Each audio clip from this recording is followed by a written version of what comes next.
Dans le prochain épisode de Plus belle la vie, Betty est en conflit avec Vanessa tandis que Laetitia tente de résister à Valentin. Abdel, de son côté, découvre pourquoi il a été kidnappé.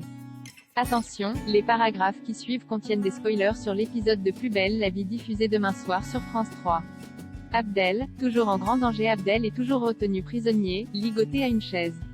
Il tente de comprendre qui est cette femme qui le retient captif. Alors qu'il pose des questions, elle s'énerve à l'évocation de son mari, décédé. Alors que la femme pointe son arme sur lui, Abdel se rend compte qu'elle porte un polo de l'administration pénitentiaire. Il fait le lien avec l'explosion du fourgon qu'il avait commandité il y a quelques années. Dans le véhicule se trouvait son mari. De son côté, Barbara se rend chez Allison afin de récupérer les anciennes photos d'elle et Abdel. Elle tombe alors sur un courrier adressé à Nisma et Bilal les informant d'un réexamen du droit parental les concernant. Allison pourrait perdre leur garde mais la jeune femme n'a pas la force de se battre. Elle admet qu'elle a eu du mal à nouer des liens avec eux depuis leur arrivée à Marseille.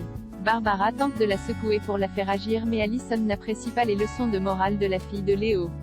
Au Marcy, Barbara cherche à retrouver Nisma et Bilal. Elle interroge Noé qui lui confie que Bilal n'arrêtait pas de parler d'une jeune fille qu'il a rencontrée lors du naufrage cet été. Fanny, qui a entendu la conversation, lui explique que l'adolescente dont Noé lui a parlé est la sœur d'Alexandre. Elle va l'aider à les retrouver.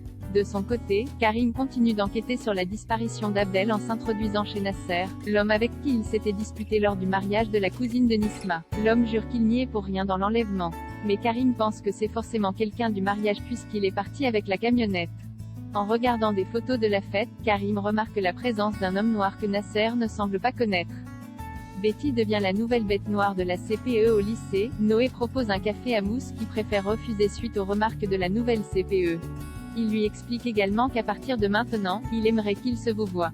Vanessa Léandri lui a en effet demandé de prendre ses distances avec les élèves. Plus tard, Mousse et Vanessa Léandri accueillent les élèves à l'entrée du lycée. La tenue de Betty ne plaît une nouvelle fois pas à la CPE car sa jupe est trop courte, mais l'ado, qui avait vu venir, a mis une jupe ajustable qui se rallonge. Plus tard dans la journée, Vanessa surprend Betty en train de rouler une cigarette dans les couloirs. L'adolescente continue à lui tenir tête.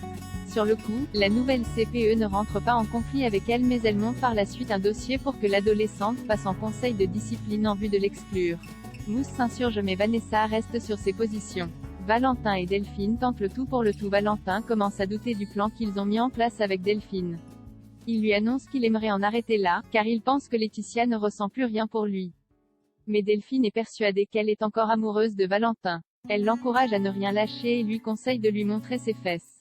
Au Célestie, Valentin demande à Laetitia de l'aider à choisir son costume pour le mariage. Mais elle lui rétorque qu'elle n'a pas le temps. Valentin lui propose alors de se changer devant elle pour être plus rapide, mais il ne porte pas de sous-vêtements. Malgré la surprise, elle lui apporte son aide. Valentin cherche ensuite à savoir ce qui n'a pas marché entre eux. Pour Laetitia, c'est sa légèreté, et elle a besoin de plus de profondeur dans ses relations. Au Mistral, Franck et Kalia prennent un café sous les yeux de Maïnar qui continue de les surveiller. Mais Delphine les rejoint et s'assoit sur les genoux de Franck. Il tente de la faire partir, mais sans succès. Kalia s'énerve et demande à Delphine de